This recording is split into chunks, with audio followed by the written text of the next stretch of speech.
Laughter cut through the quiet, heavy air of the funeral home. My stepsister Olivia spoke just loud enough for everyone to hear, her voice full of hate. Look at her crying like she actually belongs here. Dad never even wanted her. I stood alone by my father's casket, gently placing my hand on it, trying not to cry.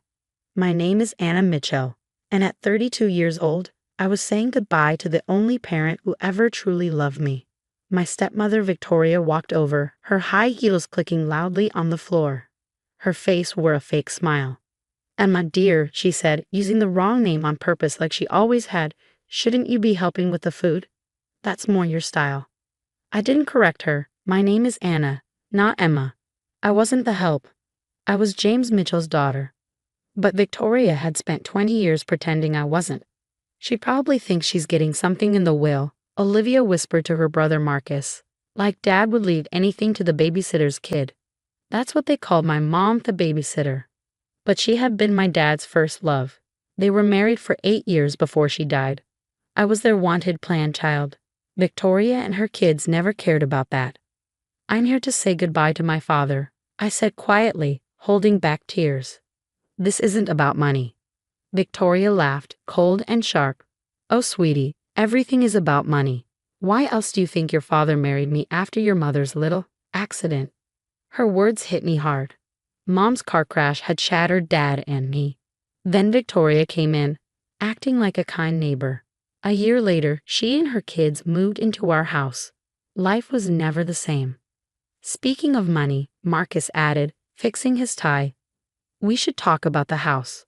Olivia and I think it's time to sell. We'll be inheriting everything anyway." I looked at him and remembered when he first moved in at 13, asking me for help with homework. Now he was just like Victoria, cold, proud, and selfish. "The lawyer will be here soon," Victoria said, checking her gold watch. "He told me James gave clear instructions." Her tone made me uneasy. In the final months, when Dad was sick, she kept me away, saying he was too weak. My messages were ignored. My calls never returned. But I had one thing. A note. A small, worn piece of paper in my pocket. The last message Dad had passed to his nurse Sandra before Victoria fired her. "Tell Anna I love her. Tell her to be patient. Tell her to remember the lighthouse." The lighthouse. The place where we scattered Mom's ashes. Our special spot. We went there every year on her birthday, until Victoria stopped it, calling it too depressing. At noon, the lawyer, Mr. Patterson, walked in. His face looked serious as he placed his briefcase down. Victoria rushed to greet him, smiling like a perfect widow. "Shall we begin?" she asked sweetly. "The family is ready." He nodded, but his eyes found mine. He looked at me with something I couldn't quite name, maybe not pity, but something close. It made Victoria's smile falter. "Yes," he said, opening his briefcase. "Let's read James Mitchell's last will and testament." Olivia clutched Marcus's arm, excited. Victoria stood between them, one hand on each of their shoulders like they were a picture-perfect family. I stayed by the casket, holding Dad's note and his last words, "Be patient." Mr. Patterson cleared his throat. The room went quiet. I thought about all the years I was pushed aside, treated like I didn't belong. "Before I begin," he said, "I should mention this will was updated 3 months ago, with very specific instructions." Victoria's smile grew. "Yes, James was always very detailed." "Let's hear it." The lawyer pulled out a thick envelope with a seal on it. "Very well," he said. "But I must warn you, this may surprise some of you." Victoria's hands tightened on her children's shoulders. Her smile faded just a bit. And for the first time since Dad died, I felt a small spark of hope. "Let's begin," said Mr. Patterson, breaking the seal, "with the last wishes of James Mitchell." "First," Mr. Patterson said clearly, "I need to explain why this will was changed. 3 months ago, James Mitchell asked to meet with me in private because he was worried about what was happening around him." Victoria's face turned pale. "What private meeting?" "I handled all of James' appointments while he was sick." "Not this one," Mr. Patterson replied. "The meeting was arranged with the help of his nurse Sandra before she was suddenly let go." My heart jumped. Sandra, the nurse who gave me Dad's final note. She had done more than I realized. "During that meeting," Mr. Patterson went on, "Mr. Mitchell gave me many documents, private recordings, bank records, medical reports. Olivia frowned. What does any of that have to do with the will? Everything, Mr. Patterson said, pulling out another paper. These records show a pattern of control. Phone calls were blocked, visitors turned away, and medical choices were made without the right process. Victoria stepped forward, clearly upset. This is nonsense. I was protecting my husband when he was vulnerable. You were keeping him away from everyone, I said softly. That's why I couldn't reach him. Mr. Patterson nodded. Which brings us to the actual will. James Mitchell's entire estate, including the house, his investments, and all other property, will be placed in a trust. A trust? Marcus asked. What kind of trust? The Mitchell Family Preservation Trust, Mr. Patterson answered, with Anna Mitchell as the only trustee. The room exploded. Victoria lunged forward, furious. This is a lie. He changed the will years ago. I saw it.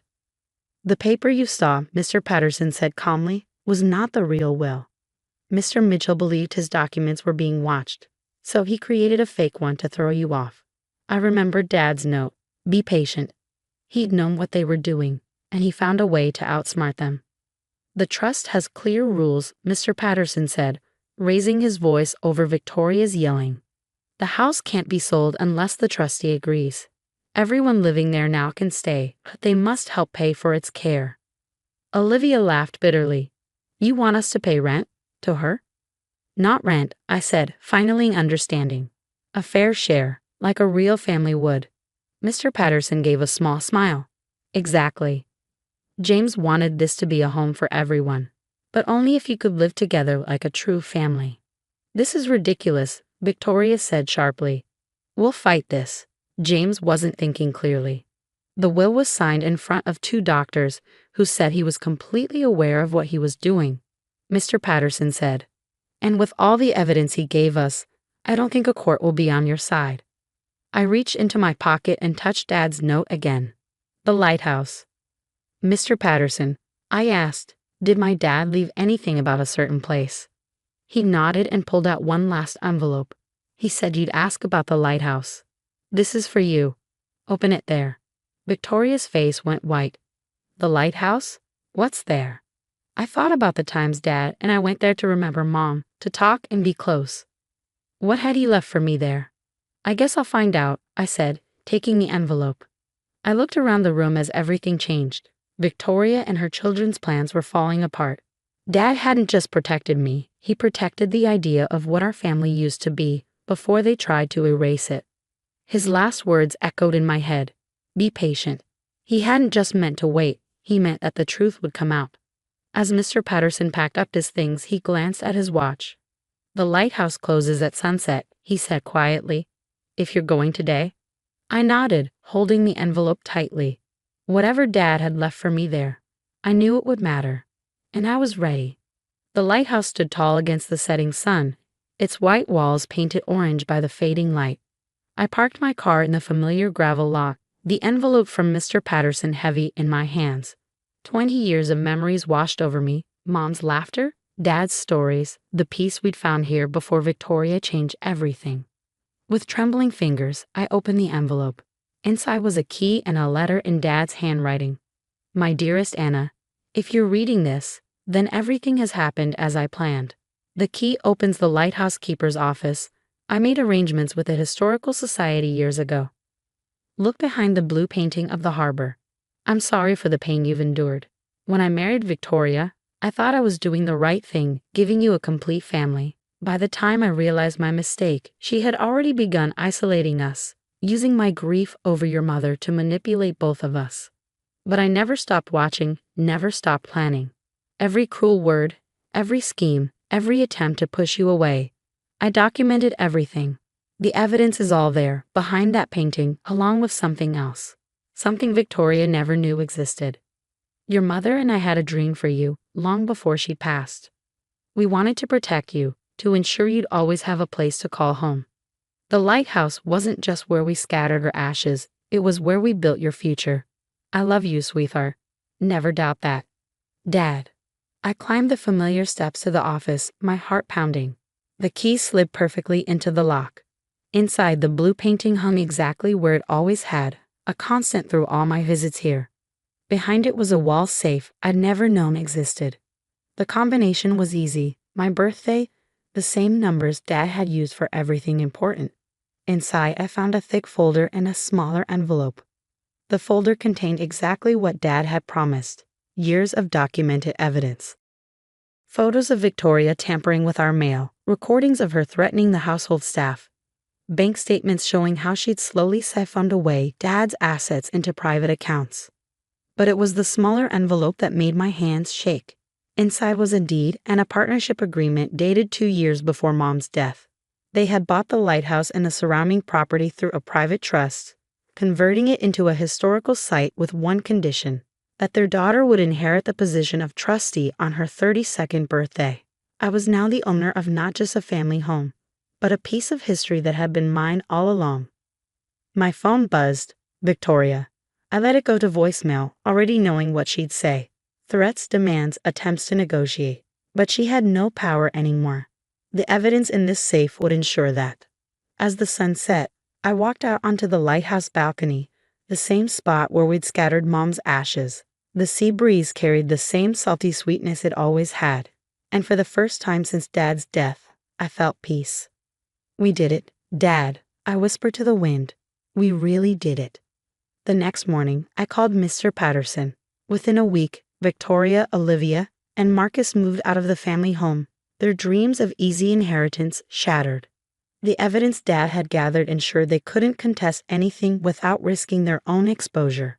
I turned the family home into a sanctuary for single parents transitioning through tough times, naming it after my mother. The lighthouse became a museum, sharing not just maritime history but stories of love, legacy, and justice. Sometimes, on quiet evenings, I climb to the lighthouse balcony and think about patience. Dad taught me that justice doesn't always come quickly, but it does come to those who hold on to their truth and never let go of love. Victoria and her children eventually moved to another state, their perfectly crafted facade crumbling under the weight of their exposed lies.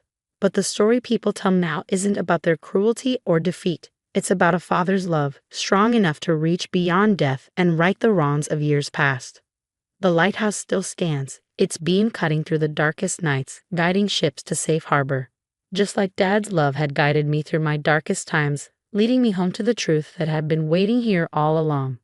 And on my mom's birthday each year, I scatter flowers from the balcony, knowing that somewhere, both my parents are watching, proud of the daughter who learned to be patient, to be strong, and to believe in the power of a love that never dies. Some people say they hear laughter on the lighthouse steps late at night, a man and a woman sharing jokes and dreams about their daughter's future. I like to think it's them, still watching over this place they created for me, still celebrating the justice that finally came to light. In the end, it wasn't just about winning or losing an inheritance. It was about preserving the truth of what family really means, not the perfect facade that Victoria tried to create, but the messy, loving, authentic bonds that withstand even death itself. Now when I look at old family photos, I don't see what I lost. I see what I gained. A legacy of love, strength, and the kind of patience that moves mountains. Or in this case, reveals the truth hidden within a lighthouse, waiting for exactly the right moment to shine.